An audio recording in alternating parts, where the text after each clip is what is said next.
Hello, Empathy Heroes. It is me, Known Wells, creator of Yumi Empathy. My conversation today is with actress, writer, and noodle nibbler, Katie Hilliard, wherein we explore self-care, Katie's powerful story about her miscarriage, and the ways in which we humans can more wholly embrace self-love in our lives. Thank you so much for listening. Thanks for empathizing with us, and I will just say one more thing before we get started today, and that is, the Yumi Empathy Podcast is for informational and or entertainment purposes only. It is not, I repeat, not a substitute for medical advice, diagnosis, or treatment. Okie dokie. Again, thank you so much for listening. I love you guys. The feedback on this show has been so great so far, and it's very heartwarming. So keep it up. It is making my day, and I hope this show in some way is making your day. Okay, enjoy my chat with Katie Hilliard.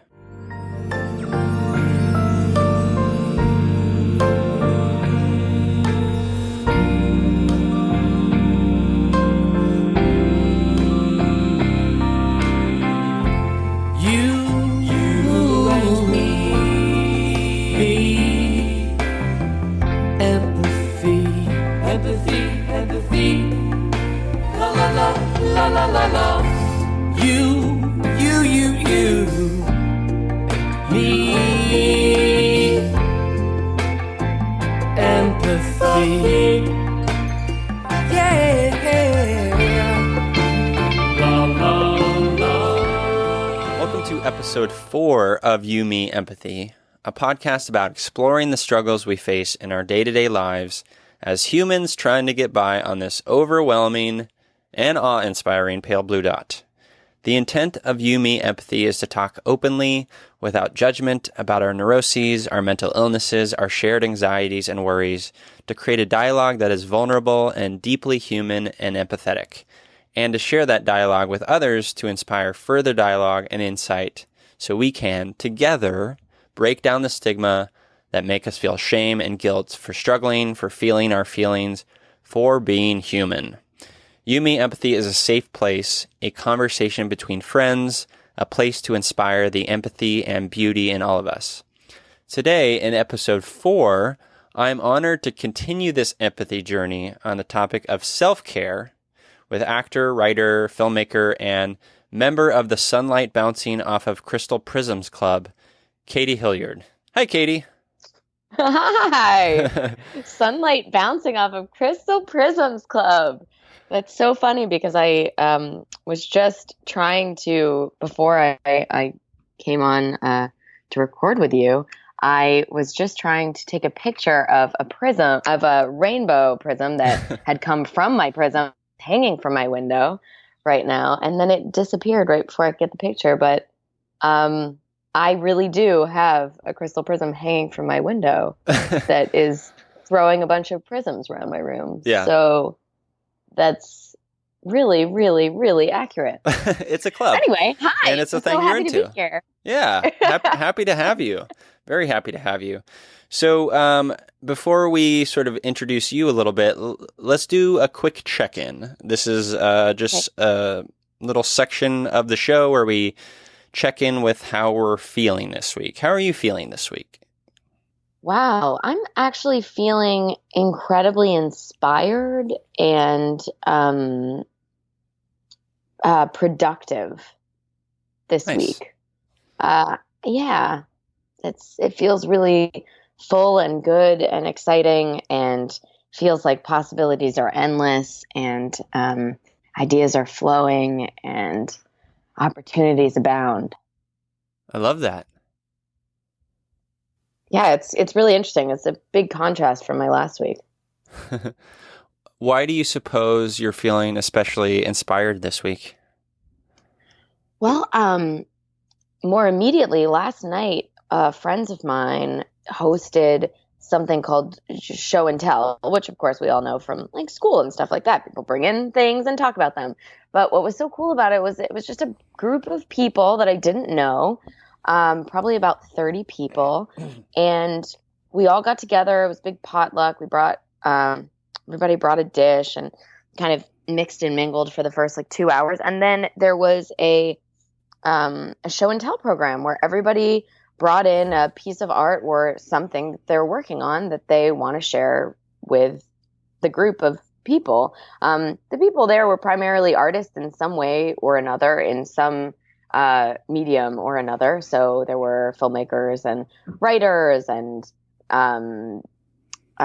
painters and singers and songwriters and poets. And it was just really cool. It was just a group of people sharing their art and enjoying it. And then afterwards, you got to talk with everybody about it and about their pieces and how they affected you or ideas that you had. And it was really inspiring.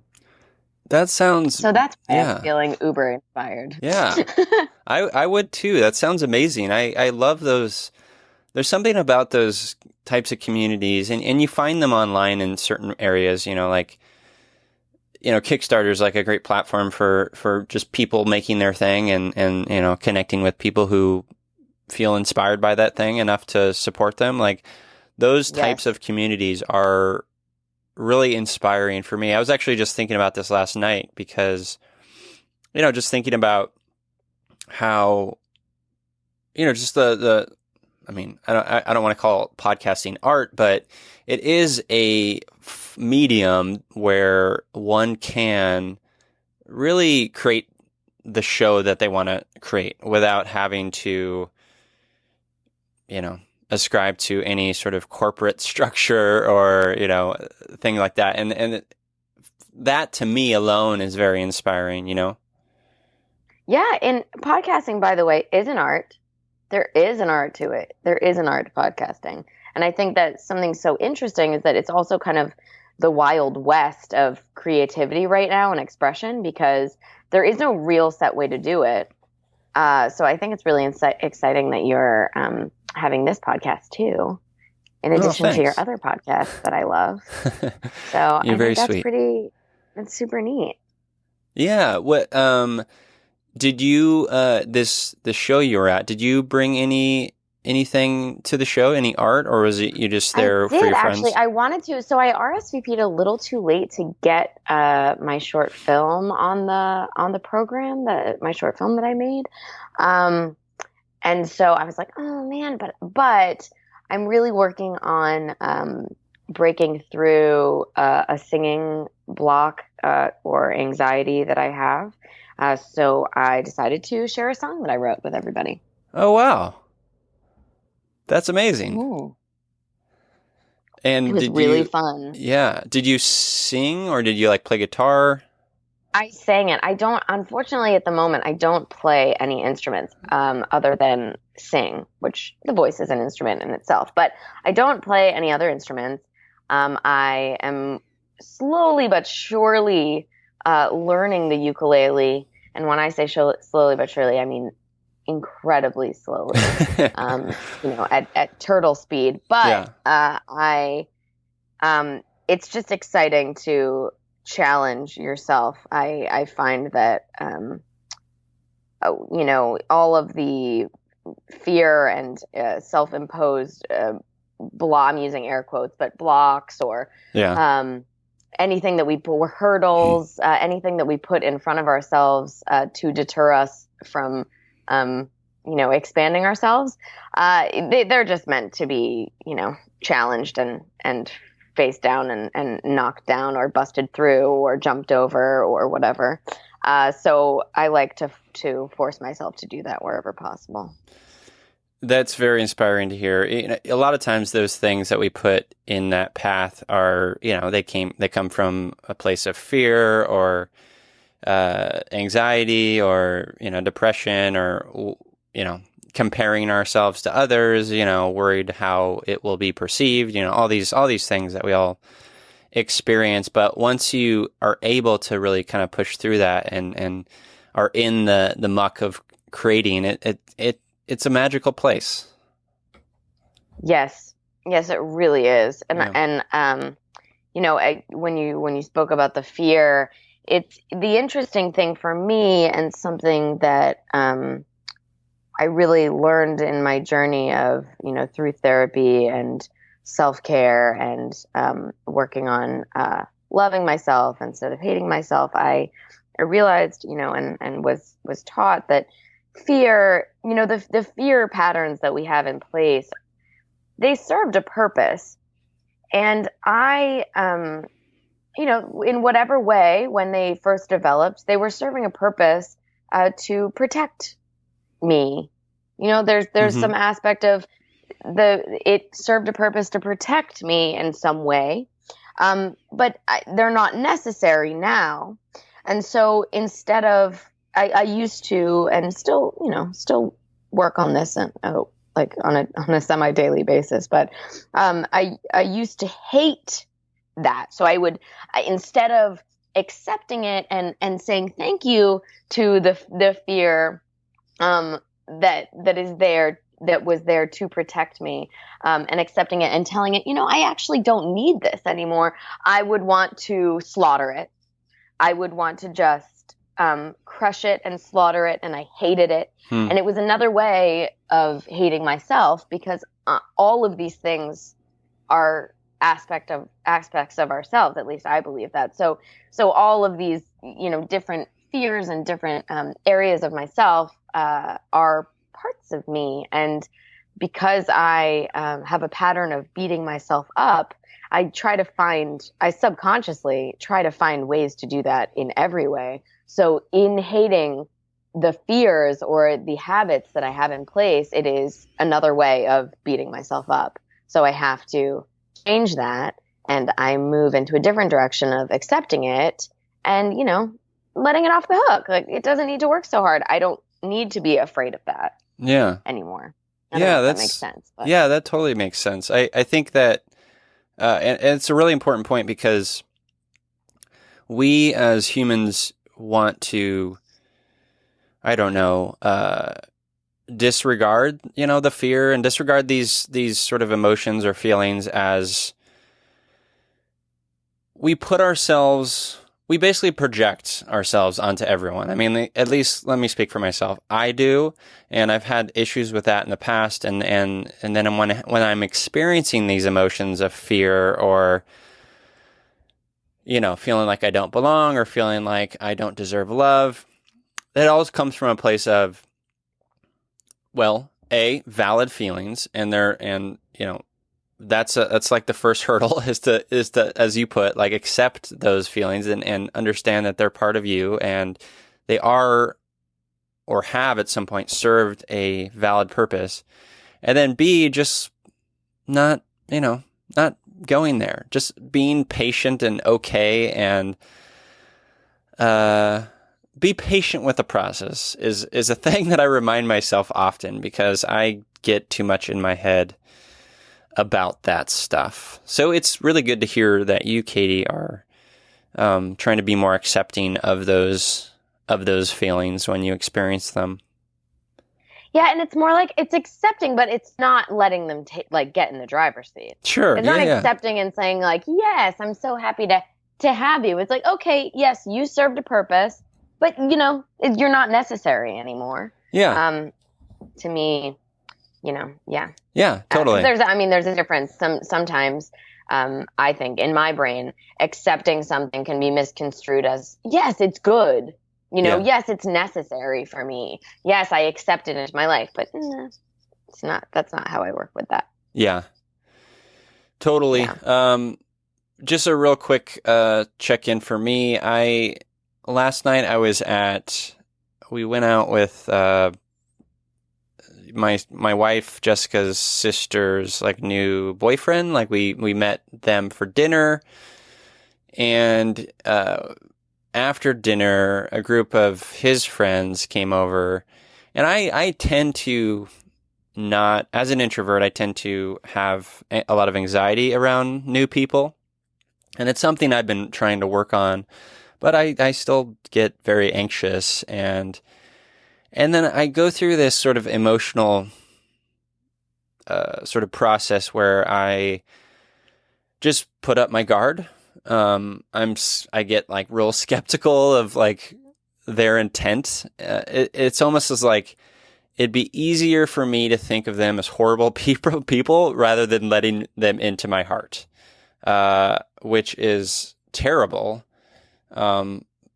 but it's a thing that I've sort of struggled with, and I don't know. I just after meeting them, and I think I opened up a bit for sure. But I don't know. There's something weird about meeting new people. When I meet new people, I feel like maybe it's the feelings of like, oh, I don't deserve any attention. Like, why do these people, why are they talking to me? Maybe it's that. I don't know. But I have this weird thing where when I get into groups of people who maybe don't know me that well, I'm just meeting them for the first time, it's almost as like I don't want them to see me as like having a good time or being happy. It's weird, and I'm still working through it. I don't really know where it comes from, but that's where I'm at. Yeah. Can I speculate on that for a second? Please, yeah. Okay. Is it because, so first of all, I read your incredible piece on Medium, and everybody listening should read it. It's incredible. So what is it called? The Day I Stopped Eating is what it's called. Yeah. It's called The Day I Stopped Eating. So in reading that, you learn a lot about you. And I don't know you well, of course. However, I'm wondering if the aspect of the fact that people that you don't know very well, you don't want them to see you having a good time. Well, that's what you said anyway. It sounds to me almost like you think that it's that you might be leaving if you ended up having a good time and showing people that you had a good time, you might not be true to the identity that you've attached to yourself. Mm-hmm. Does that make sense? Yeah, it does. It's almost like if we have, because I can relate to how I want to having a way that I want people to see me. Mm-hmm. Having an identity that I identify with to myself, and it feels like the identity that you have actually isn't you anymore. Yeah. I don't, and of course I don't know you at all, but really, but it's interesting just thinking about how people, how we work and how we attach. It's like almost like our security blankets. It feels like sometimes. The ways, like the patterns that I have of anxiety and of fear, and the blocks that I have, and the boxes that I put myself in, my voice of self-doubt, Rhonda, I name her Rhonda. She, it really helps me to name different aspects of myself. I love it. Because then I can talk to her, and she's part of me. But I can talk to her, and I can know that like the person talking in my head is Rhonda right now. Like that's Rhonda. And Rhonda can take a back seat. She can chill out. She's not needed right now. So I that might sound so insane, but it's been really helpful for me to be able to do that. So, But what's interesting is that Rhonda used to be very, very much in my driver's seat. Yeah. She very much be the person calling the shots and the one calling the shots in my life, the Rhonda part of Katie. And it feels like security, because when we're in these habits that we've had for so long, I had the habit of intense self-loathing until I think I broke out of it and started getting in a healthier mindset when I was 27. So that was 27 years of the same pattern. So when you move out of a pattern that's so deep set, it feels like almost like you're losing an identity. And Rhonda wanted to be fed and to be noticed. So Rhonda would come back with a vengeance in my life and show up in different areas in order to try to get me to pay attention to her. Yeah. So anyway, I don't know if I was making sense there, but it felt like maybe there's this residual identity that is potentially a security blanket to you. I don't know. Maybe it's not. I have no idea. No, I do think that's good insight. It's actually a thing that I've been talking a little bit about to my therapist. And, it's one of those things where, yes, the story that you're referencing, it was a trauma that I experienced in my life. And, it's tied to my relationship with my father, and my identity now is one who doesn't want said relationship with his father, right? Like, who doesn't connect. I don't reach out to my father anymore. And, that has become part of my identity. And it's almost like, I think you're right in some ways, because I do, there was for far too long as a child, and during that period of time in my life, especially, where I felt like just sort of unseen in some ways, and I was experiencing trauma in a way, just, all by myself, I guess. And I didn't want to put on a face of, basically I hid myself, right? I didn't want to, I didn't want my father to perceive that I was weak, or I didn't want, him to perceive that I was, quote unquote, emotional, because then I would get grief or whatever.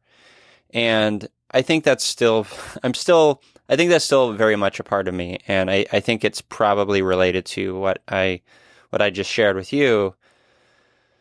So, how much do I owe you for this therapy session? Nothing. And I'm not a therapist. I'm just a human being. Yeah. Like that's, yeah, and that's indeed. the thing, is that therapy is so important. Mm-hmm. And I just think the more, what I love, the thing that I just love about life is, I love people, and I love why people do the things they do. I love thinking about why people do the things they do. I love thinking about how the brain works. I love changing, my thought patterns, and kind of moving, because the brain, it's like the plasticity of the brain is so, it's so malleable. And there's so many, more and more studies about how you can essentially rewire your brain. And I've done that to my brain, changed the way I feel about myself, changed the way I, perceive different experiences that I have. And I think it's just the most fun. So I love when other people like yourself and like others who are open to being really vulnerable and raw and true. I love being able to get into those kind of conversations and digging in, because I really do believe the more we honestly, vulnerably share with each other, the more we realize that we are not alone. Yeah. Because the experience of life, there's so many different kinds of experiences and things like that, but chances are there's somebody else going through an experience that is supremely similar to yours. And the more we can share, again, everyone thinks that they're alone, Yeah. We all think like, oh, we're alone in this experience. I'm the only person who thinks this way. I'm the only person who feels this way. Oh, I'm crazy. I spent a really long time, part of my life, thinking that I was crazy, that I really was insane. I thought I was going to end up in a mental institution at some point in my life. Like, I was like, oh yeah, I'm going to end up there. I can't control my brain. Yeah. I can't control my feelings, and I was ruled by them. And it's, but then I realized that that's not true. And I went to Al-Anon, and I learned that, an adult child of an alcoholic is an actual thing, and it's an actual thought process that happens. It's just programming in your brain. And I wasn't the only one that had those thoughts. And if I wasn't the only one that had those thoughts, then that means that there are loads of other people struggling with the same things. And if that's the case, then that means there's a way out. Yeah. There's so much power in relating. And it's precisely why this podcast exists, is because I feel the same way. I think the more vulnerable we are, the better we can connect with others, and the easier it is for them to relate to our stories and Agreed. find peace, find healing, all those sorts of things. And So, empathize. and empathize. Yeah, exactly. So, Katie, before we get into self-care, Mm-hmm. maybe just share a little bit about yourself and who you are, what you do, why you're here. Sure. Why I'm here on this podcast or why I'm here on this planet? I don't really know. Take it whatever direction you want.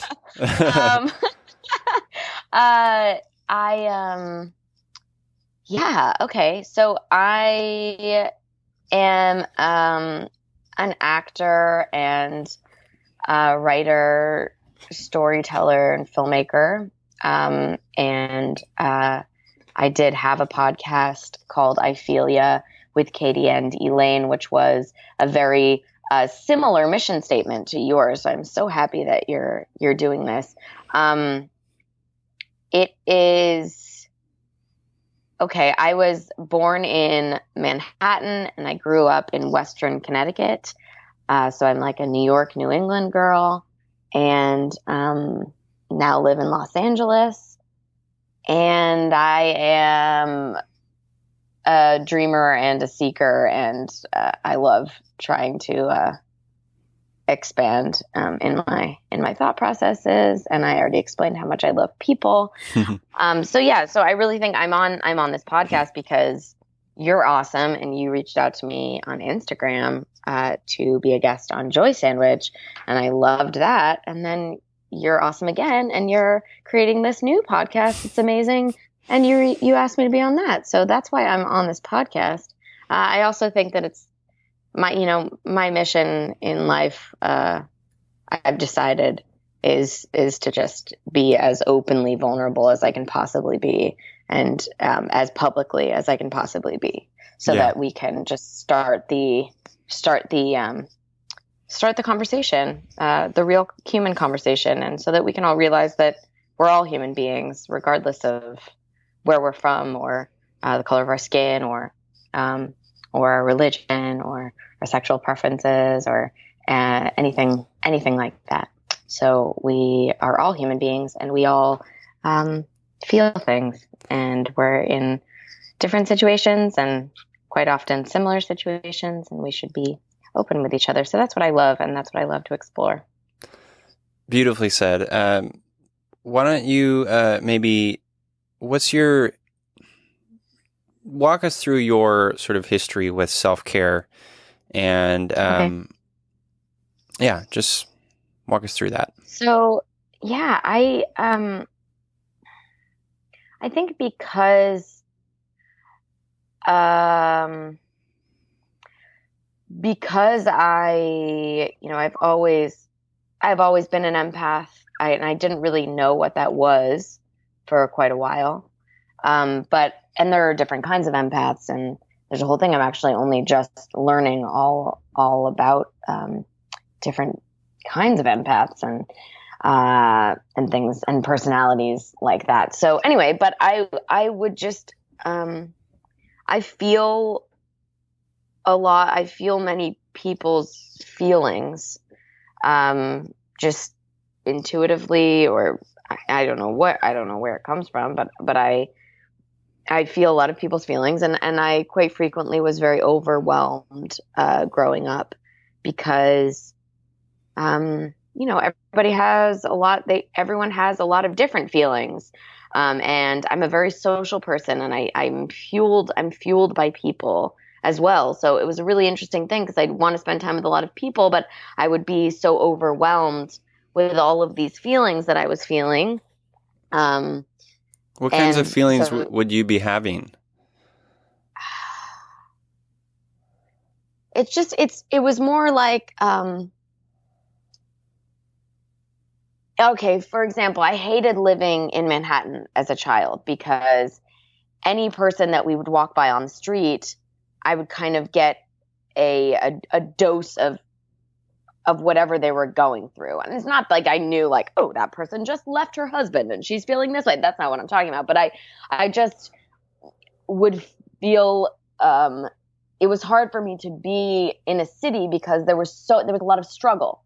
And so in a lot of struggle, there's a lot of pain and a lot of anger and a lot of sadness. And I would feel all of that walking around the street. So when we would pass, a homeless person on the street, I would have such a hard time. Like I would need to make sure my mom, like we'd have to give them money. We would have to get them food. We would have to. So it was a big process walking down the street because I was just like, this is not okay. Like, how are people so upset and living these lives and we're not, and I don't understand, and all of that. So there was that aspect of my existence. But basically I think, my father was, an alcoholic in my formative years, but he stopped drinking early on in my life, and he was sober for the rest of my life, which is an incredible feat. And I'm so proud of him and inspired by him. But there's programming that happens when you're in that situation, and I think that it's because of the fact that, and this is only speculation, because again, I am not a therapist. I am just a human being. But what I have learned through my therapy and through my experiences with Al-Anon and my own personal digging is that I think that what happened with me anyway is that, when someone is under the influence of a substance, they can become a different person. And my actions had seemingly so much more weight.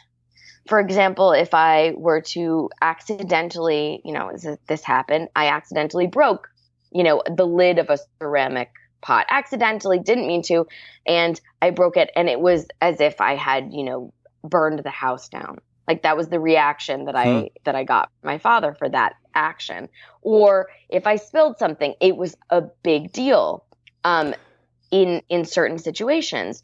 So this was a big deal as a child, fully internally, or was that what you were getting from your father?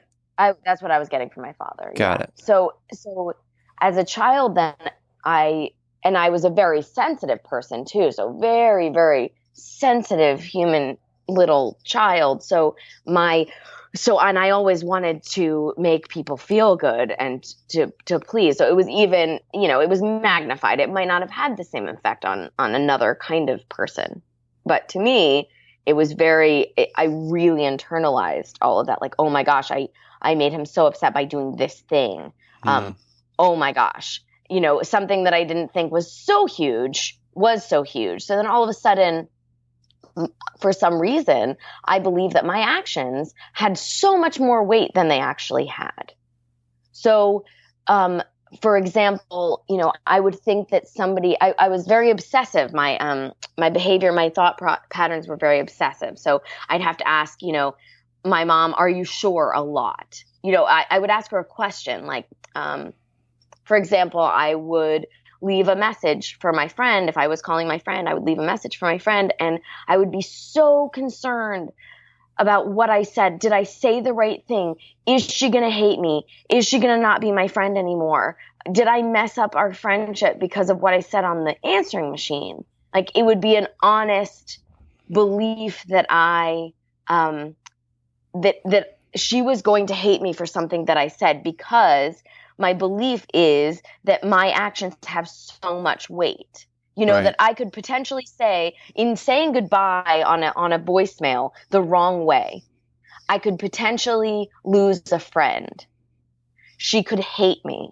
Yeah. Because of the way I said goodbye on an answering machine. Like, it was like that. It was like those actions, which are that's not a big deal. It doesn't matter how you say goodbye on a voicemail. I mean, unless you're like, fuck you, I hope you die, then, maybe there's a problem. But, excuse me, I don't even know if we can curse on this. Of course. But all language matters. Cool. But, but if I'm just speaking to my friend, there's no reason why. And my mom is like the loveliest, most wonderful parent. And I remember her being very confused about why I would be so honestly concerned that that was the case. Mm-hmm. You know, like she was like, no, Katie, of course that's not going to happen. That's not going to happen. And then I would go into this fit of, are you sure? Are you sure? Are you sure? Are you sure it's not going to happen? Are you sure? And I would be stuck there for quite a while. So so I was stuck in these obsessive patterns. I was stuck in these positions, and you know, it continued on into my adult life. Again, as I said, until I was like 27, it manifested itself in different ways. I had different ways of coping with certain aspects of it. Certain things changed, but it turned into a huge, huge self-loathing, like a deep self-loathing of, you know, just hating myself because I didn't think I could ever do anything right. Even though, honestly, my parents were incredible parents, incredibly encouraging, incredibly kind, loving, supportive people. So it was really interesting for me because I had a wonderful childhood. So even though, you know, there was turmoil in certain aspects and my parents were fighting very, very, very heavily, not physically, but, you know, they had major, major fights when I was young, when my father, you know, had stopped drinking. And, you know, that's another thing when an alcoholic stops drinking, it's not like it's easy. It's not like, oh, the person's feeling great. Everything's great. It's a huge process, and it's very difficult for the person going through that. And it sometimes makes for an irritable person. And my father was very short-tempered anyway, from his upbringing and his life circumstances. And so there was a lot of walking on eggshells for me, and me specifically being such a sensitive, empathetic child. It really was a lot of trying to not rock the boat, trying to not do anything wrong, trying to be perfect. Yeah. So, and when I couldn't be, because you can't be, you just can't. There is no such thing as perfection. You can't be perfect. Correct. So when I couldn't be, I really hated myself. So there was really, so by the time, you know, I was an adult, I really had become someone who was completely and totally ruled by their emotions, to the point where I had no control. I had no control over myself. My emotions did. My emotions were completely and totally in the driver's seat. I was my emotions. And I hated myself. So it was a difficult headspace. However, on the contrast of that, my outside life was incredible. It was just the life in my head that wasn't. My outside life was filled with wonderful people, filled with so much love. I was never wanting for that, because I love to love. Yeah. And I love love. So how did you reconcile those two things? Because, like, I'm just thinking of your time as a child, and it very, you know, I'm thinking it sounds very similar to my childhood in some ways. How did it, you know, as a kid, like, how did that impact your day to day? Like, was it, I mean, you're talking about how, you know, you get into adulthood and you have these, like, sort of two very distinct parts of yourself, and the outward part of yourself is, you know, she seems put together or whatever. Like, how did that work as a kid? Well, how did that work as a kid? I mean, I think it was very similar. So were you aware, I mean, of, like, maybe wanting to hide that aspect of yourself as a kid? Yeah, I mean, I didn't hide it from my mom. So I would, you know, I was really able to, you know, kind of go into my obsessive tendencies, and my obsessive thought patterns with my mom. But as far as with friends, I was able to hide that. You know, it made me very susceptible to manipulative bullying. Yeah. So, you know, I remember, I I was such a people pleaser because of the fact I just wanted to make everybody feel good. I wanted to make sure everybody felt good. I wanted to do everything in my power to make sure that everyone was happy. And so, and it was at the detriment to seeing if I was happy. Yep. I didn't focus on myself at all. It was all to, so that's a codependent behavior. So I'm definitely I'm a recovering codependent for sure. And usually I think from what I've read and everything, or from me anyway, my codependency stemmed from the fact that I hated myself. So you throw the focus on everyone else. So you throw, the focus is on everyone else. So I would, as a child, I would make sure that all my friends were happy, and I would do everything I could do to, create happiness and make people feel good. And so I do believe that people really loved being around me because I hope at least that's what you were creating a very they would feel good. Supportive place. Yeah. Yeah. They would feel good. So, cause I wanted to make sure that they did. So, so I had lots of friends growing up, really, great friends. And I also was, yes, very susceptible to bullying. So I remember, Gabrielle and Jasmine in first grade were, the two cool girls. They were super cool. They sound cool. They were so cool, and they just hung out together, and they didn't really allow people to hang out with them. And, they were the two cool girls, and at snack time, they would be sitting under the table, and they would have their own table that they would sit under. It's like their fort. And, one day they invited me in, and I always had, my mom was awesome, and she gave me the best snacks, and I had Malamars. Whoa. And, yeah, she would give me Malamars every day. I would have tried to trade my raisins for your Malamars.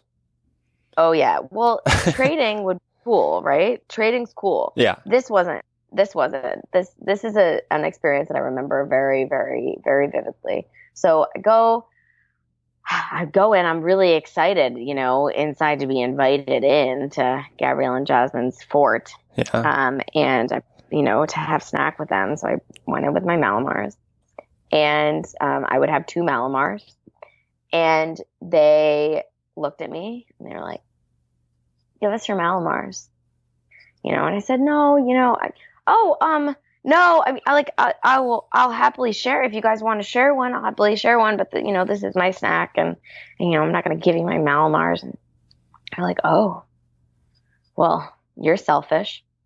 Wow. And I was like, no, I'm not. I'm happy to share. Oh yeah. Okay. Well, if you really cared about us, you would give us your Malamars. If you really cared. Oh man. So they did this went on. So I gave them my Malamars, and this went on for a couple of days, and I was really upset about it. And I would come home and I would ask my mom for Malamar, and my mom was like, "No, I gave you Malamars. You had Malamars today." And then finally I told her, Gabrielle and Jasmine, I gave them my Malamars. And my mom said, "Why? Why did you give them your Malamars?" And I said, "Well, because they told me that I was being selfish if I didn't. And they, they really needed them. And I don't need them. And I knew I could get some at home, and I didn't need to have them. And I just, want them to like me." Yeah. And she was like, "No. You have to stand up. You have to stand up for yourself. You have to go tell them no, tell them they can't have their your Malamars. And, they're bullying you." And that was the first understanding of, it's a different kind of bullying. And girls we're just really good at this with each other, where it's such a manipulation and such a mind game that we can do. Hopefully, yeah. I hope to encourage girls and women to instead, lift each other up instead of doing this. But it is a thing that happens, and it's a really deep psychological game that we play with each other when we're younger. And anyway, so I finally went in. I got up they invited me in. They told me to give them my Malamars, and I said, "No, I'm not going to give you my Malamars." And then they told me that I was selfish and that I, was a bad person and that I didn't care about others and that I was making them really sad and they wouldn't ever, be friends with me or think I was cool if I didn't give them, they threw out all the punches and I just said no and I ate both Malamars right in front of them. I just ate them Power both. move. Yeah, it was a power move. And then, lo and behold, they decided that they thought I was super cool and they invited me to have a sleepover with them. Wow. So isn't that interesting? Anyway, Yeah. and then I went and I was like, I don't like these girls. They're not nice. So Yeah. I didn't have anything to do with them after that. But, so I don't know if that even explained what you were asking me about my childhood, but basically I was easily manipulated. And I always wanted people to feel good. And if something went wrong, it was always my fault. Yeah. Always.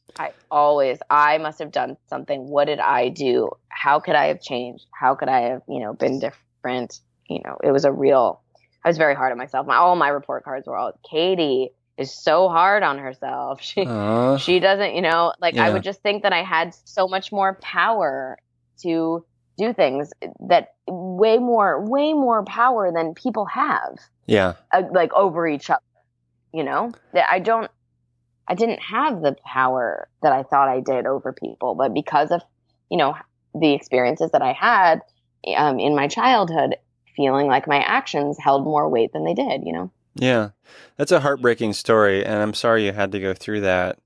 But it is very much relevant to self-care because we eventually learn at some point, some of us never, that, and I've gone through this experience myself, that we can't control others, A.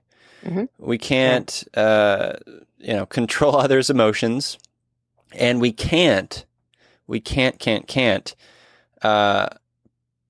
care for others in meaningful, healthy ways if we're not taking care of ourselves. Absolutely. Fundamentally, that is the definition of being able to be a healthy human. Yeah. But it's hard.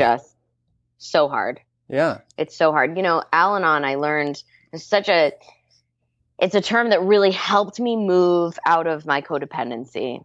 And it's this statement: everyone is entitled to the dignity of their own experience. Yes. So that was huge for me.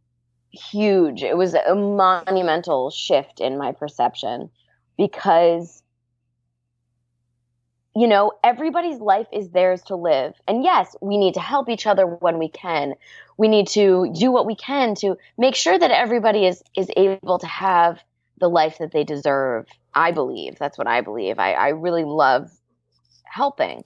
But I realized that in the past, the help that I would give, and this is from my beloved therapist, Davina Katolsky, told me that, when I would give to someone, let's say there was a homeless person on the street and I would give money to them. She asked me, are you giving out of pity or are you giving out of love? Are you sorry for the person that they're in the situation they're in and you're sorry for them, so you're giving them money? Or are you allowing them to be the person that they are in the situation they're in and giving them money out of love and out of hope for their future? Yeah. Hope for whatever they want in their life. And Two it's very true, different perspectives. and I used to give out of pity because I would feel sorry for the person because I wouldn't want to be in their situation. I wouldn't want to be, but if we go to, I believe that we're all on different journeys. We all have different paths in this life and they're all very important. And I think that for our own personal growth and for the growth of the soul, I'm just gonna get a little spiritual. Maybe not everybody believes like that, but hey, that's cool, man. So that's how it works for me. But I feel like whatever we can do, whatever we believe in, that that helps us get through this life in whatever way we can, in the easiest way possible, is great. Yeah. As long as we don't, force it upon anybody else. That's what I think. But so anyway, so I've found my own way of looking at this existence that's really helped me. And the term and the sentiment of everyone is entitled to the dignity of their own experience.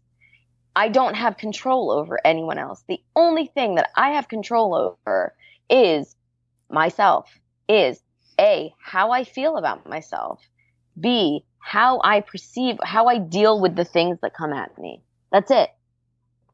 How I choose to view them. Those are the only things I have control over. Everything else, that's somebody else's life. Yep. And they deserve the dignity to experience their life in whatever way they want to experience it. And if somebody comes to me and is like, hey, I really like the way you think. How did you get to think that way? I'm happy to talk about it.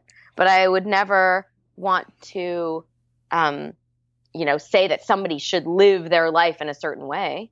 Yeah. Everybody needs to get out of whatever hole they're in, or be in the hole they want to be in, or not, or it's not even a hole. Maybe it's who knows? Yeah. Who knows? Yeah. And, in terms of self-care, we each have our own sort of version of that and what that means. I think some of the dangerous conceptions of that are that, to go back to those girls, that it's, quote, selfish, right? There's this thing that I've been met with sometimes, that self-care is selfish, or it's indulgent, or, we have to just suck it up and fight through it, or whatever, like these things that we hear in society. Like, no, we need to fight against that. Yes, I had the same exact thing. My reaction to the term self-care was so visceral that I would gag. I hated myself so much when I started therapy, and Davina, my therapist, would talk about the concept of self-care. It would make me gag because I felt exactly how you were talking. What you were saying is that I felt that it was selfish. But really what it was that I hated myself so much, I didn't want to spend time alone with myself. I hated being alone because I would be alone with myself. Right. And I hated myself. And so I hated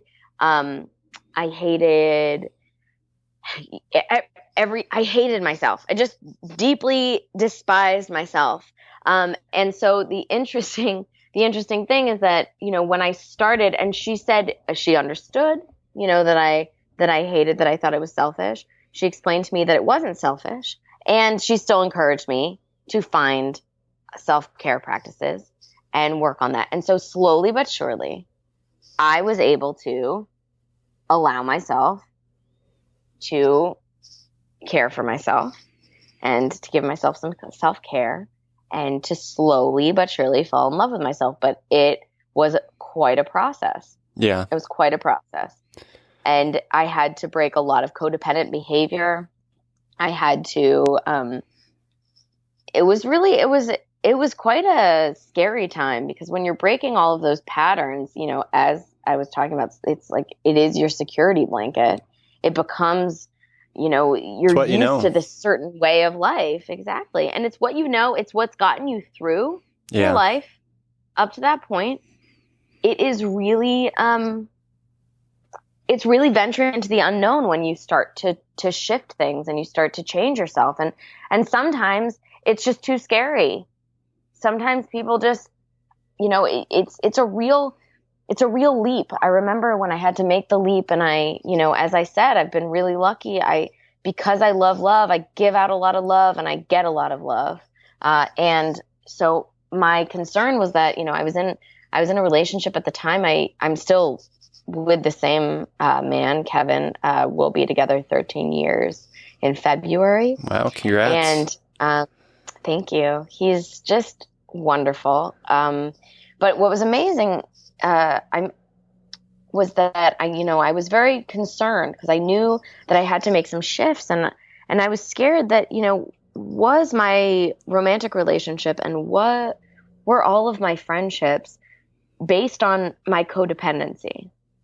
Like were they all based on my codependent patterns? Like, did everyone love me because I put them first? Yeah. And because I cared about them more than I cared about myself? Is that why we're friends? Is that the basis of our friendship? Is that the basis of, how my relationship works so well? Is that why? If I change, am I going to lose everybody? Is my life going to fall apart? And sometimes people's lives change that drastically. Sometimes relationships that weren't healthy, when you choose to make a healthy choice, sometimes they do fall apart. Sometimes you lose them. And that's scary. And I was really terrified. I was like, do I want to change my life this much? Yeah. Do I want to do that? Do I want to risk losing all of that? Do I want to do that? Do I love myself more than that? And I chose that I love myself more. And I said, you know what? If everything falls apart, at least my relationship with myself will be full and one of love and will be healthy, and I will start again. I'll start again with that as a base, if that's the case. And luckily for me, all of my relationships, including my romantic relationship, got so much stronger because my friends and my boyfriend loved me for me, and they accepted, my interesting, how a lot of how my things would manifest would be that I would say, I'm sorry for everything. Yeah.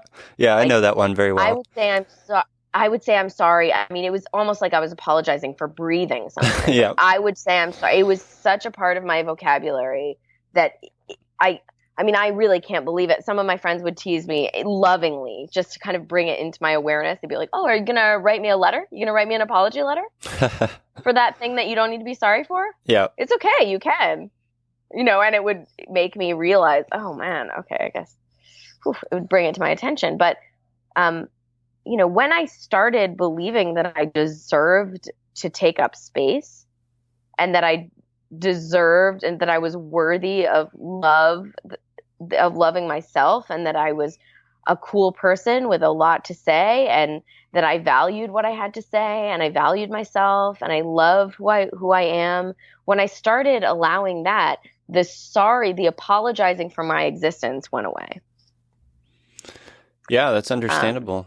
How do how, as you were going through that sort of self-discovery process and worrying that it would impact your relationships with your friends and Kevin, how has that since changed for them and you? Like how has your relationships grown, and have you seen sort of any unforeseen sort of amazing things come out of that sort of discovery for yourself with those people?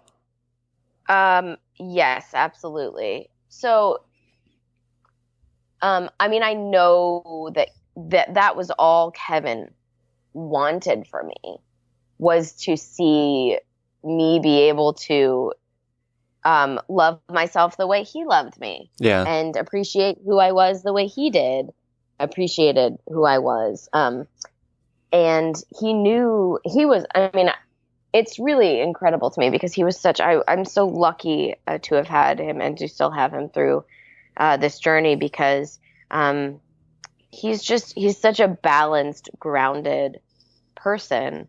And he never gave in to my codependent tendencies or, my needy tendencies when I would just be in a hole, and begging him to help me. What would he do? How would that play out? He would say, I'm so sorry. I can't help you. The only person who can help you is you. Nice. Which I would, of course, in turn, it would infuriate me. Yeah, of course. I would take it and I would, yell and, be how dare you, you don't want to help me. But really, he's right. Like the only person that could help me was me. That's it. That's it. I Yep. had to choose to help me. I had to choose it. And so, there was a point where it just living life in my head, the way I lived my life, I was done with that. I was done with that. I was just done with it. I was like, I don't need this anymore. That's amazing And then, that he did that. Because, I think that's, it's incredible. easy to give in sometimes, It's because, you see like outwardly, or one sees outwardly that, maybe this person has codependent issues or self-loathing, and it hurts your heart so much. I've been in a position where I've wanted to help, and I know that the thing, the action that I would take would ultimately not help, right? So right. Kevin having that awareness to say, hey, you need to do this. I love you. I'm with you, but this is your choice and your journey. Like that is a very profound thing, and something that, it's, that's amazing that you had that. Oh, I'm so lucky. He was literally giving me the dignity of my own experience. Yeah, he was.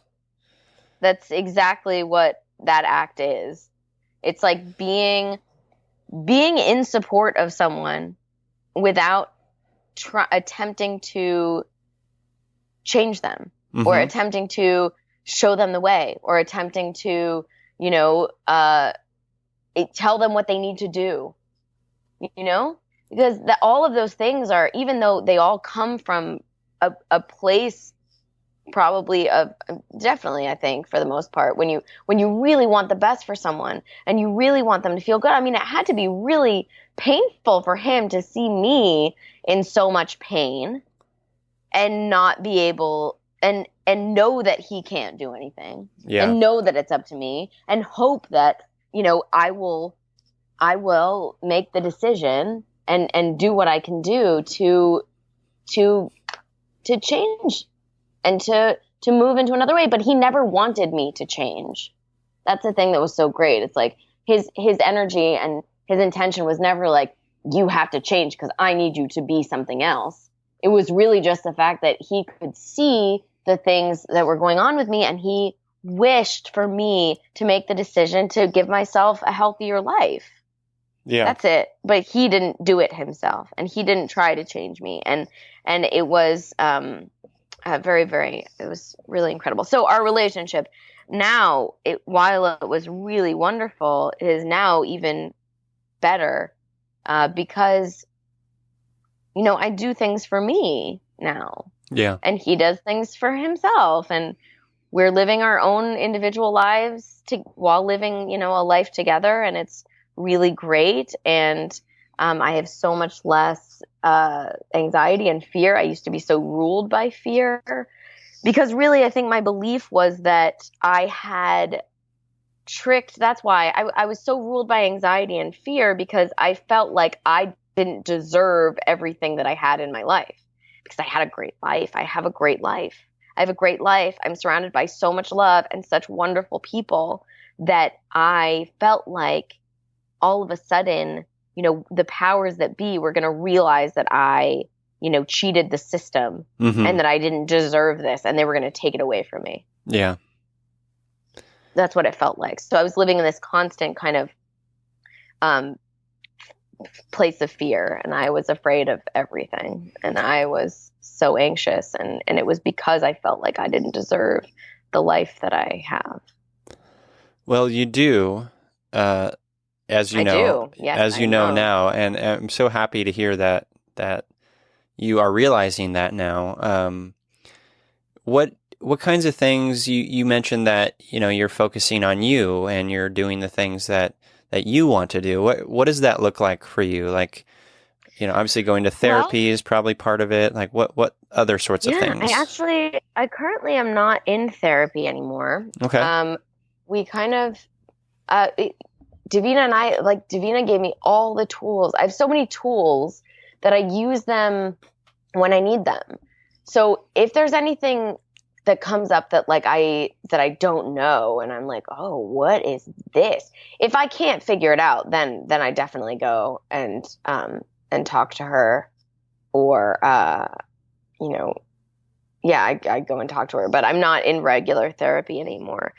We just kind of, got to a place where I didn't, we were done. Like we didn't need I didn't feel like I needed to be in therapy anymore, and she didn't feel like I did either. So it was one of those interesting things. But, I'm always open to the fact that like, if there is something I can't get a hold of, I will go. Yeah. I think that therapy takes different amount of times for different people. And some people just like to stay in it, even just for maintenance and for everything else, which they should. And it's so great. So it's such an individual process. And I'm just such a believer in therapy. I think that, gosh, we need people we can talk to who have an objective perspective, and who are able to, bring things to light that we don't understand in ourselves.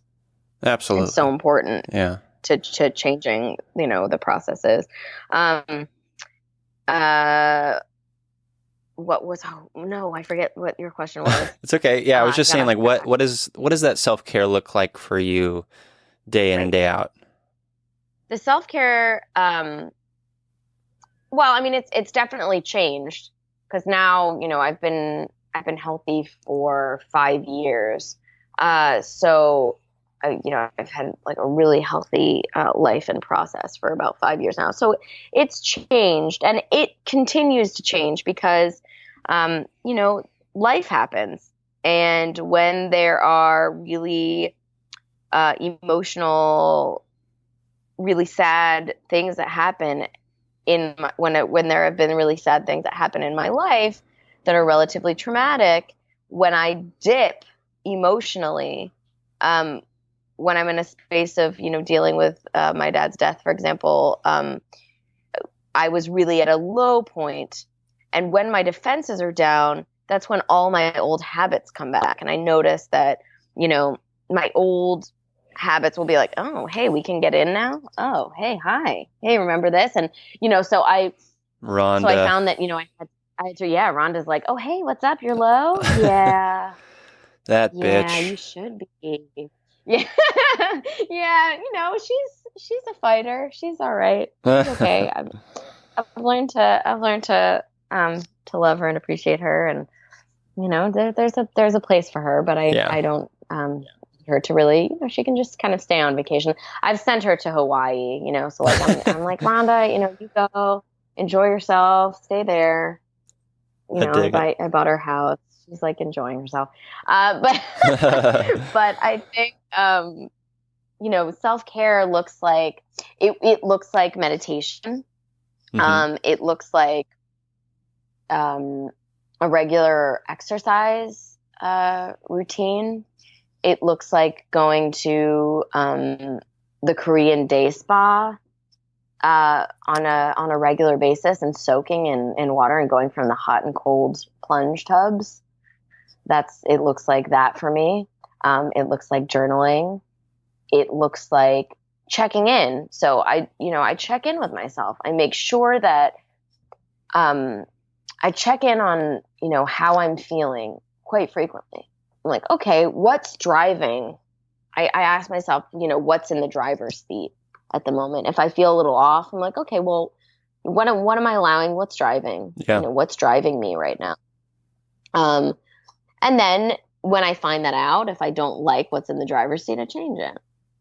And, understanding, I think the knowledge that we actually have control, and that we are not our emotions. Our emotions are just, things that we experience, and we are something else. We are not our emotions. We are greater than our emotions. We are bigger than that. We are different.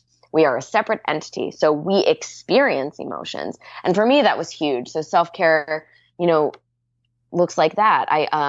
I read a book called The Mandala of Being by, hold on, I'll tell you. Dun, dun, dun, dun, dun, dun. This was a a recommendation from my therapist that I read, and I was so happy to read it. It's called The Mandala of Being, Discovering the Power of Awareness by Richard Moss. And there's a part where he talks about, he asks you to kind of go to see your consciousness, to try to see, to close your eyes and see what your consciousness is, to see how vast you are.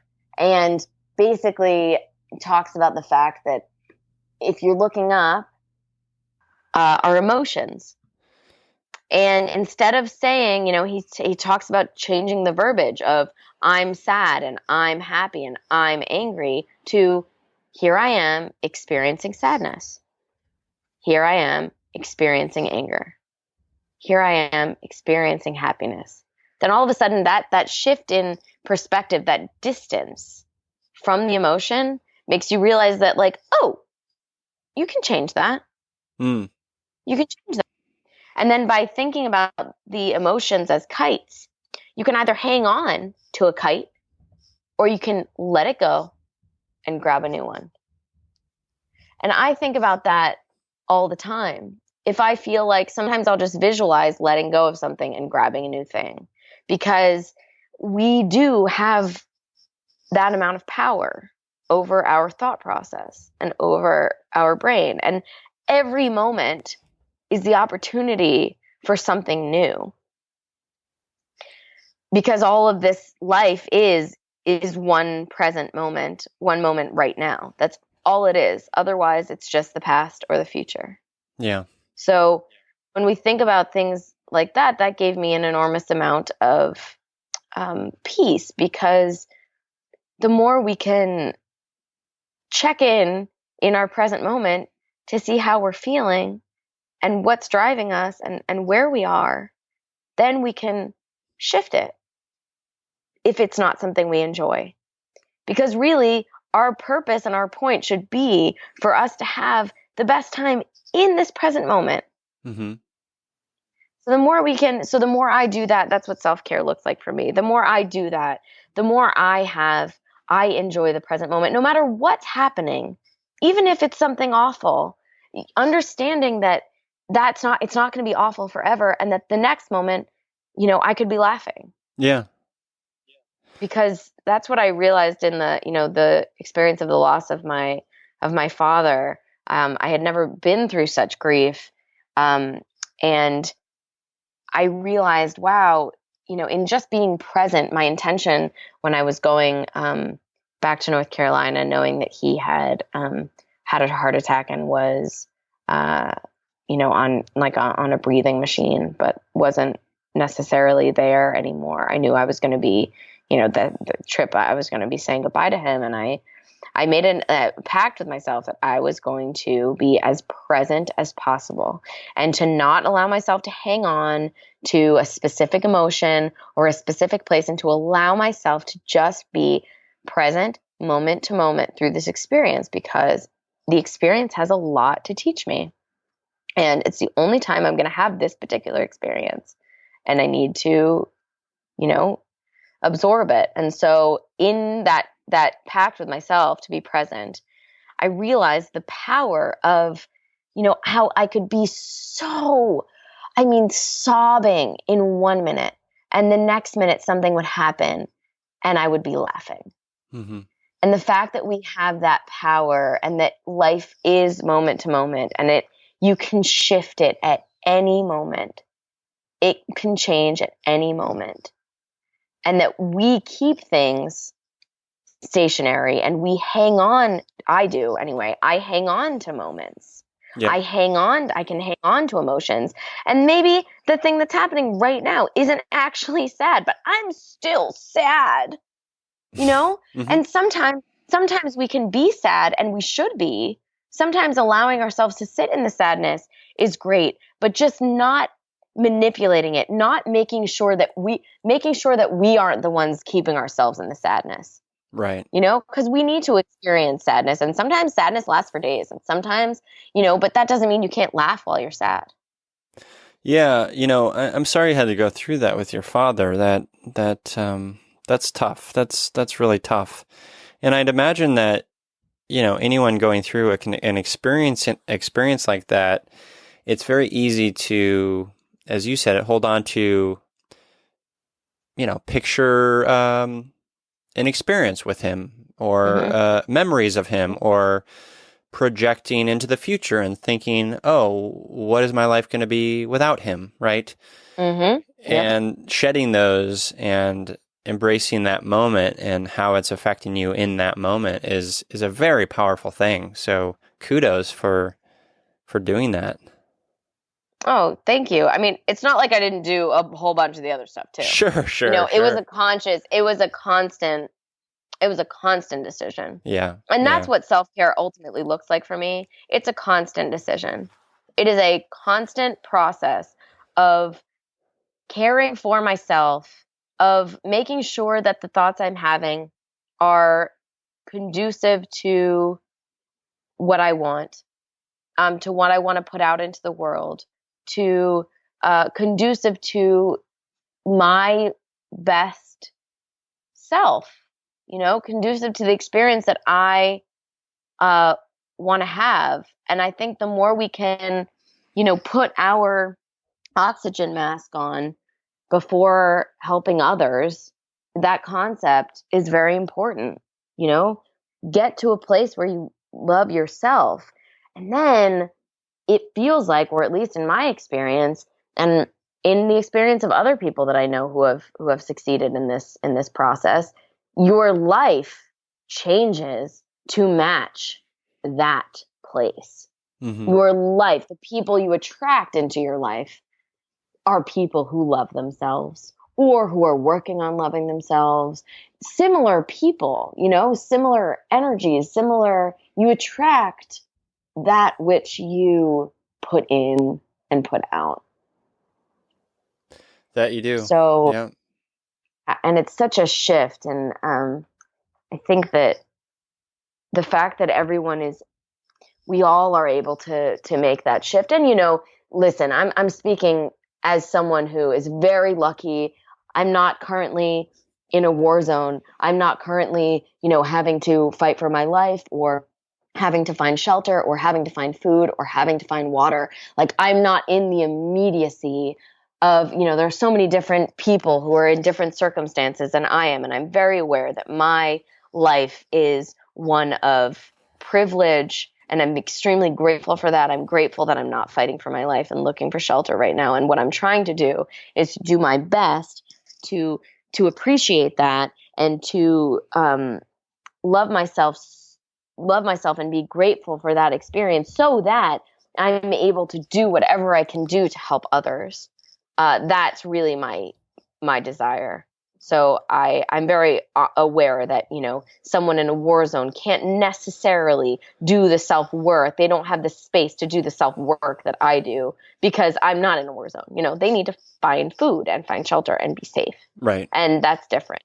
So also having the appropriate amount of gratitude for where we are in our lives. That's what I was so grateful for, was to be able to have the space to work on myself and to get healthy. I was really grateful for that the entire time I was going through that as well. Yeah, and the people who are experiencing, the war zone or similar situations, like, another sort of self-care point that I want to make is that, we can only control what we experience. It's very easy for us feelers, us sort of empaths, us, heart on our sleevers. It's easy for us to want to try emotionally to provide some support for people like that or situations like that. And that, I think, is coming from a great place, but it's also, we have to understand that, like, we can't control that. There are certainly things, specific actions we can take to maybe better situations like that, but ultimately, we don't have much control over that, which is sad. It's a sad thing, For sure. I mean, I've definitely got into overwhelming emotional spirals trying to understand why the world is so broken in some ways and sad and people dying and all these things. And again, I think it's coming from a great human caring place, but it's not ultimately very helpful. No, it's absolutely true. The thing that, a major self-care process of mine is a gratitude process. And so the act of being grateful for the life that we have, for me, is so important. And so thinking about the contrast for me is important too. Yeah.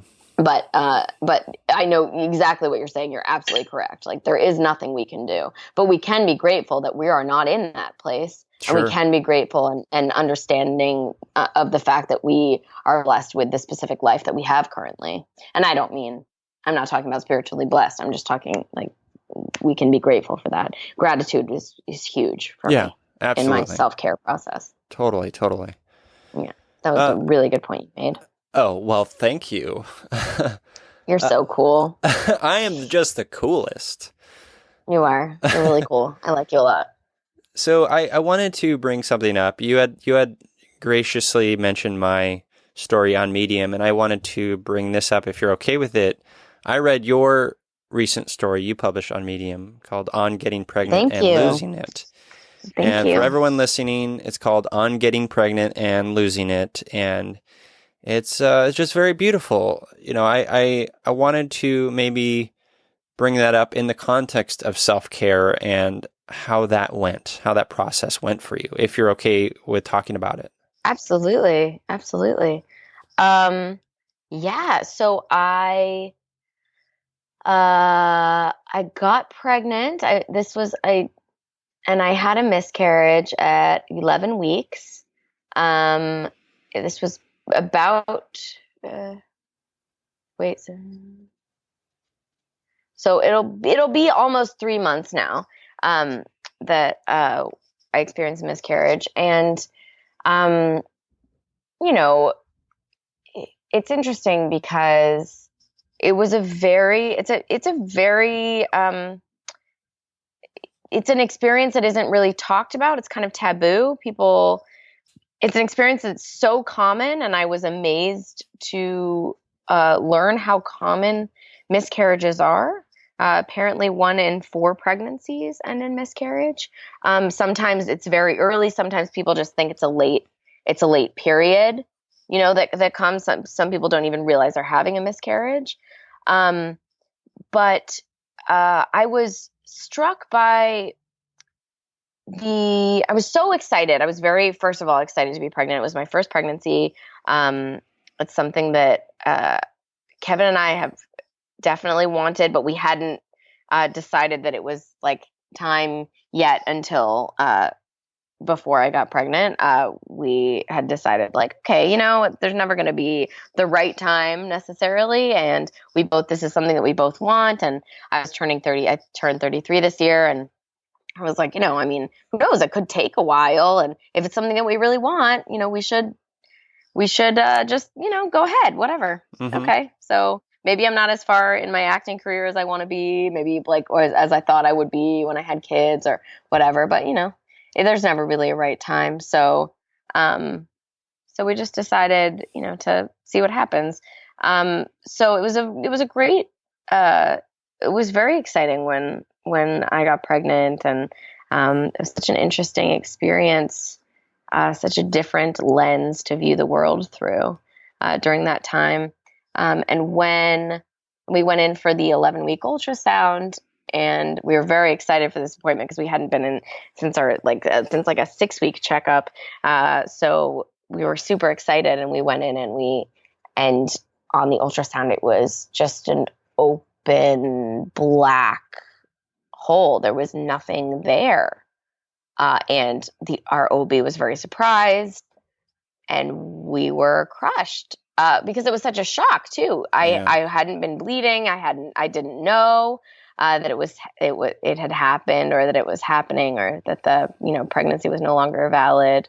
And I went through all sorts of emotions during that time. It was very, also it's so hormonal too. So you have like the emotional component, but then you also have what the body goes through. Yeah. Which is very outside of, it's something that I had no control over. So what was amazing was the understanding of, it was a new understanding of the fact that we really, the only things we have control over are how we deal with the things that come at us. Mm-hmm. You know, how we perceive the things that come at us in life, how we deal with them, and how we continue to live and move through. So as much as I wanted to have control over the whole experience, and I wanted to have control, I didn't want to lose the child. I didn't want, all of the things. I wanted to pass the miscarriage naturally, and so I waited for 3 weeks for it to pass, and it didn't. So that experience was absolutely infuriating because I wanted to have control over my body. I wanted to pass it naturally. I wanted to wait. I didn't want to have a DNC, which is a procedure where they go in and take everything out. I didn't want to have that. I wanted my body to do it itself. Yeah. And it didn't. And so then there was that too. There was like this aspect of not only being angry at the fact that this was happening, but being angry that it wouldn't even, end a pregnancy in the right way. Like, what's wrong with my body? There's something wrong with my body. There isn't. My body was being supremely effective in realizing that there was an extra chromosome attached to the fetus and that it wasn't going to survive. And oh my gosh, the body's like, well, this isn't going to work out. So it decides to absorb it. So not only, like, it's crazy. It's just amazing. The body's amazing. But it's so intelligent. It's doing its job so well that it decides to absorb it. And it's quite frequently called a miscarriage because the body absorbs the fetus, but it doesn't necessarily kick into the process of miscarrying it. So it still like produces fluid and the uterus still grows. I learned a huge amount, but that's nuts. Yeah. I didn't know that. Yeah. The body's amazing. It's amazing. It's, and there's still so much that medical science doesn't know about pregnancy and like that kind of crazy magic miracle that it all happens. It's nuts. The amount of things that have to go right in order for us to be here are huge. Right. It's like running the gauntlet. It's amazing. Right. But yeah, there was a lot. I had to really work on being kind to myself. I really went through like many self-loathing binges, and I like really was beating up on myself, and I went to a dark place for a little while. But I had to allow the sadness. I had to understand that a lot of stuff was hormonal. Yeah. So that was another thing too. And I had to just really, you fall back in love with my body again. 'Cause I really got angry at my body for a while. And I think that that's really interesting too, because, it's not, it's, my body's just doing its job. Yeah. I don't need to hate my body, but my body was the thing that did this because I didn't do it because I don't have control, So it was interesting. We need to play the blame game. There's a whole thing that humans go through. Is like, it's easy to blame. We want to find something to blame. What can we blame? How can we, to make sense of it? Because, yeah. But really, there's nothing to make sense of. Like, This is a thing that happened, and I'm grateful for the experience of it. I wish it didn't happen, but I'm grateful for the experience of it. I think I'm a stronger person for it. My relationship is stronger because of it. And, it allows me to empathize in a new way with so many people who have been through this or worse. And I decided to share my story. I'm also, speaking of, like artistic blocks or hurdles or fears that we have, I'm really working on allowing myself to write because it's something that I love to do, but I'm very, very, very resistant to it. So I decided that, I was going to write about it and share it. So it's the first thing that I've like written and shared on a platform like Medium.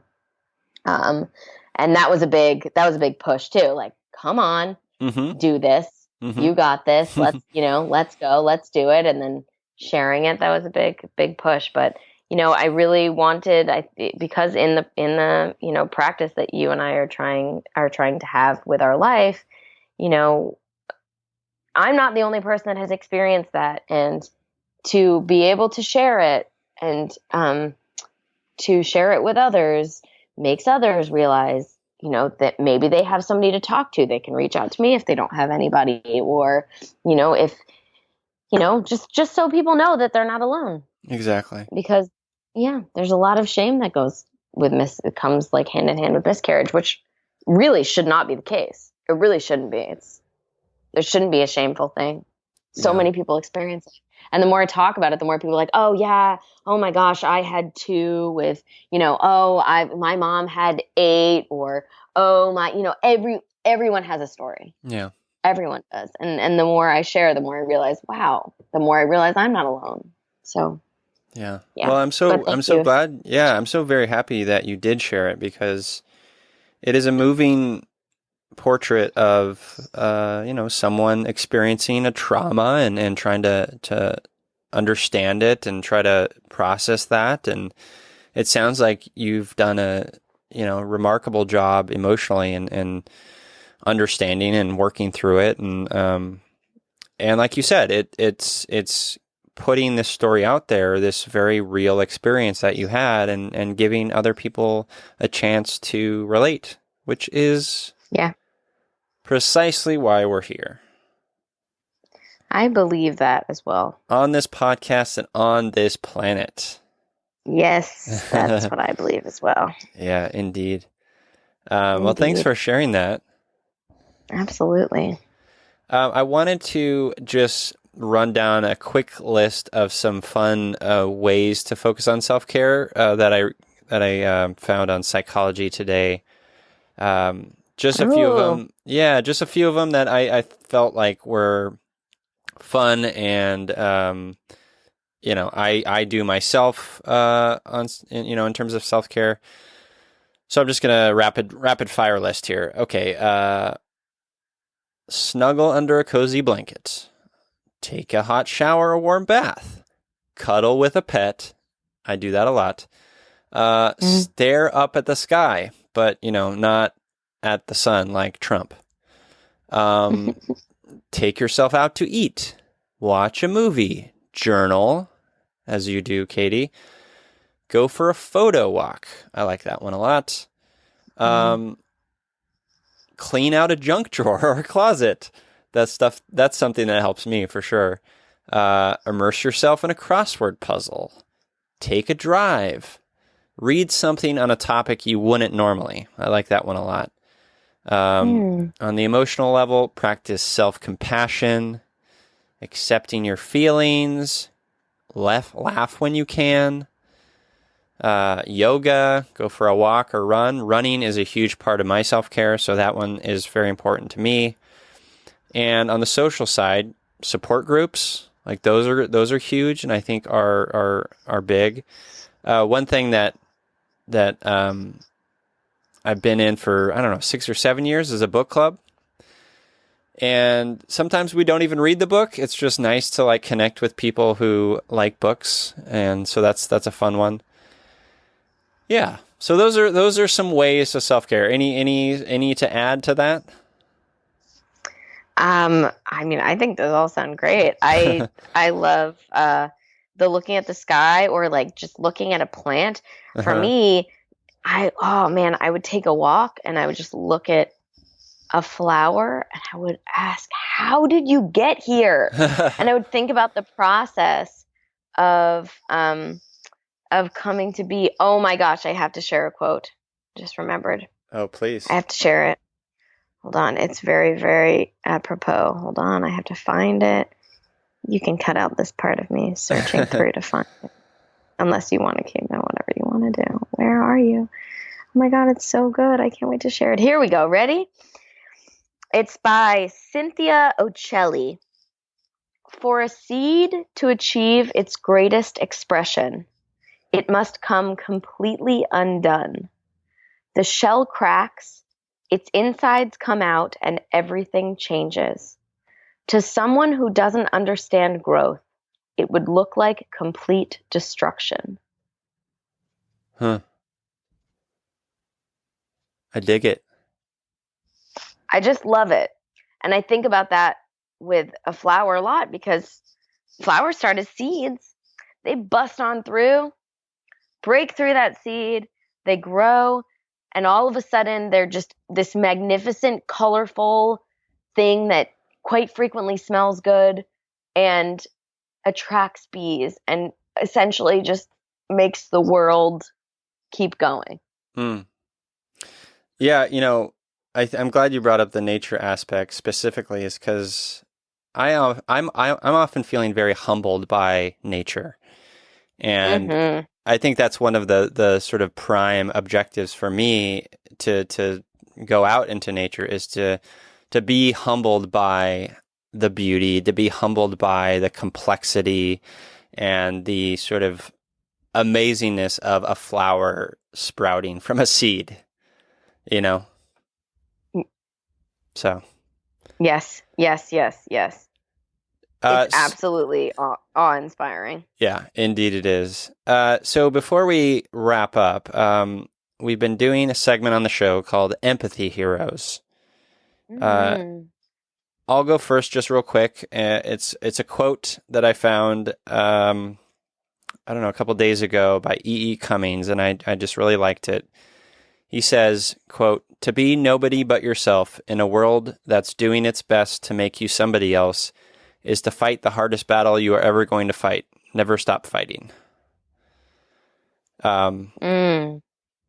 I'm a fan of that. I think it speaks to self-care, self-compassion, understanding yourself, knowing that you're the one that has control over your life and no one else. So, Yes.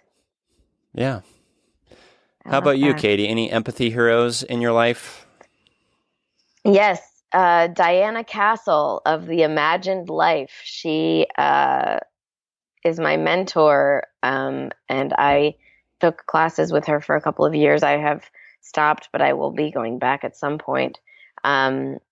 You can go to theimaginedlife.com and learn more about her mission and the way she works. She teaches actors.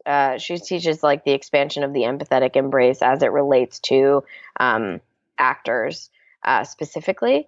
But her understanding of empathy and the way she teaches is what has made me want to be a more empathetic person and want to understand how empathy is a muscle and how we can work it and expand our own personal empathy. She's just absolutely a hero to me. And also Brene Brown. Oh, yeah. Brene Brown talks about the power of vulnerability, which I think just completely and totally relates to empathy. It goes hand in hand. Mm-hmm. The more vulnerable we are, the more we can empathize.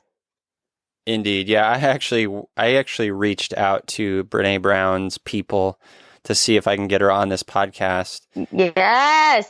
And they, politely declined because, she's very busy at this point, but that's not going to keep me from continuing to try. Yeah. Yeah. Just keep tagging her in all posts and stuff. I don't want to be That's what you gotta that do. annoying No, person. not tag her, but like sometimes maybe on Twitter or whatever, just like, Yeah. I mean, listen, we have this fascinating, amazing social media world that it's good for that aspect of things, Yeah. You could, consistently. It's nice that they declined, and I'm sure she is busy. She's so busy. But maybe one day she'll hear your podcast and realize that she should be on it too. That's the hope. That's the hope. Yeah. Well, Katie, can can you please tell the listeners where they can connect with you and empathize with you? Yes. My name is Katie Hilliard. That's Hilliard. My Instagram is at FrecklefaceKate. My Twitter is at FrecklefaceKH. And you can find me on Facebook at Katie Hilliard. You can also listen to our episodes of I Feel Ya with Katie and Elaine. I'm still releasing 4 more. So you can listen to those if you'd like to. They are on iTunes.